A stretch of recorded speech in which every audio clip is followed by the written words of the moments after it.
تو یہ دعا تو بالاتفاق افطاری کے بعد ہے. جب آپ نے افطاری کر لی، طبیعت کو سکون حاصل ہو گیا، اس کے بعد یہ دعا پڑھیں.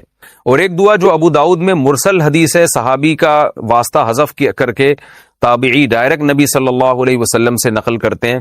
وہ دعا کیا نقل کرتے ہیں؟ حدیث مرسل ہے، اللہم لک صمت وعلی رزقک افطرت. تو اس کے بارے میں آتا ہے کہ کان اذا افطر، نبی صلی اللہ علیہ وسلم جب افطار کرتے تو پھر آپ یہ دعا پڑھتے، اللہم لک صمت وعلی رزقک افطرت. اے اللہ میں نے تیرے لیے روزہ رکھا اور میں نے تیرے ہی لیے افطار کیا. اس دعا کے بارے میں فقہا کا اختلاف ہوا ہے کہ یہ افطاری سے پہلے پڑھنے کی ہے یا افطاری کے بعد پڑھنے کی ہے. جو حضرات جنہوں نے اچھا نبی سے نہیں پتا صاف لفظ واضح طور پر کہ آپ افطاری کے بعد پڑھتے تھے یہ پہلے پڑھتے تھے، تو جن حضرات نے حدیث کے ظاہری الفاظ کو دیکھا، جو الفاظ میں بھی پڑھ کے سناتا ہوں، جنہوں نے حدیث کے ظاہری الفاظ کو دیکھا انہوں نے کہا کہ یہ افطاری کے بعد پڑھی جائے گی. حدیث کے ظاہری الفاظ کیا ہیں؟ کانا اذا افطر، نبی جب افطار کرتے، تو اس سے تو پتہ چل رہا ہے جب افطار کر لیتے افطاری کے بعد یہ دعا پڑھتے. اور دعا کے الفاظ بھی کیا ہیں؟ اللہم لک صمت، اے اللہ میں نے تیرے لیے روزہ رکھا، یعنی پاسٹ کی بات ہے، وعلی رزقک افطرت، اور تیرے رزق پر میں نے افطار کیا. تو اس کا مطلب کر چکا ہے نا، تبھی تو دعا پڑھ رہا ہے. تو یہ ان حضرات کی رائے ہے جو یہ کہتے ہیں کہ افطاری کے بعد یہ دعا پڑھی جائے گی. لیکن دوسرے جو بہت سے علماء اس کے قائل ہیں کہ افطاری کے وقت یہ دعا پڑھی جائے گی. ان کی دلیل کیا ہے؟ وہ یہ کہتے ہیں کہ جو کام ہونے والا ہوتا ہے اسے بھی پاسٹ اور ماضی کے صیغوں سے تعبیر کیا جاتا ہے. جیسے حدیث میں جو آتا ہے نا، کانا اذا افطر، نبی جب افطاری کرتے مطلب افطاری کا ارادہ کرتے. اس کی مثال ایسے جیسے قرآن میں آتا ہے، یا ایھا الذین آمنوا اذا قمتم الی الصلاۃ، اے ایمان والو جب تم نماز کے لیے کھڑے ہو جاؤ، فاغسلوا وجوہکم، اپنے چہروں کو دھو. تو کیا مطلب کھڑے ہو جاؤ پھر تھوڑی دھو، بلکہ جب تم کھڑے ہونے کا ارادہ کرو.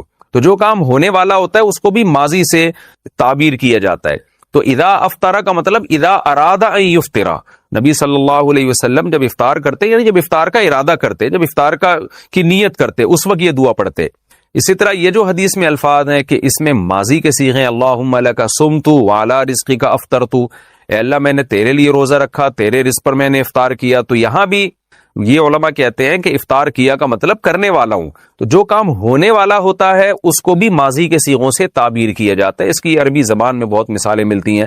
تو اب دونوں طرف دلائل ہیں اور کوئی یقینی دلیل کسی ایک مسلک کی تائید کے لیے بھی نہیں ہے.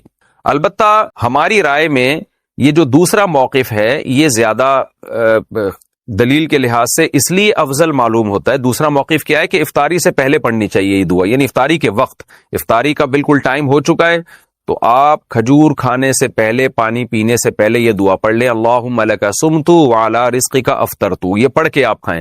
تو وہ یہ موقف ہماری رائے میں اس لیے ہے کہ تعامل ناس ہے، عامۃ المومنین اسی پر عمل کرتے چلے آ رہے ہیں کہ عام طور پر یہ دعا افطاری سے پہلے پڑھی جاتی ہے. اور ویسے بھی دو دعائیں ہیں، تو ایک افطاری سے پہلے پڑھ لی جائے اور ایک افطاری کے بعد، کیونکہ افطاری کے بعد والی جو دعا ہے وہ تو متعین ہے، ذهب الظما وابتلت العروق وثبت الاجر انشاءاللہ تعالی. تو ہماری رائے میں یہ دوسرا موقف زیادہ بہتر معلوم ہوتا ہے تعامل ناس، لوگوں کے عمل کی وجہ سے. شریعت میں جو ہے نا اتفاق، اتحاد، ما رآہ المؤمنون حسنا فهو عند اللہ حسن. عبداللہ بن مسعود کا قول ہے کہ جس چیز کو مسلمان اچھا سمجھتے ہوں اللہ کی نظر میں بھی وہ اچھی ہوتی ہے. تو ڈیڑھ اینٹ کی الگ سے مسجد نہیں بنانی چاہیے، جب جس پر سب عمل کر رہے ہیں تو اسی پر عمل کی جائے، جبکہ اس پہ دلیل بھی قائم ہو. تو بہرحال دونوں طرف دلائل ہیں. کسی ایک موقف پر سختی کرنا، دوسرے کو برا بھلا کہنا یہ درست نہیں ہے. اگر کوئی وہ والا موقف اختیار کرتا ہے کہ نہیں جی افطاری کے بعد ہی یہ دعا پڑھنی چاہیے تو بھی ٹھیک ہے، تو بھی کوئی حرج نہیں ہے، تو کوئی حرج نہیں ہے اس میں. تو ہماری رائے یہ ہے کہ بہتر ہے کہ پہلے پڑھ لی جائے اور دوسری والی دعا افطاری کے بعد پڑھی جائے.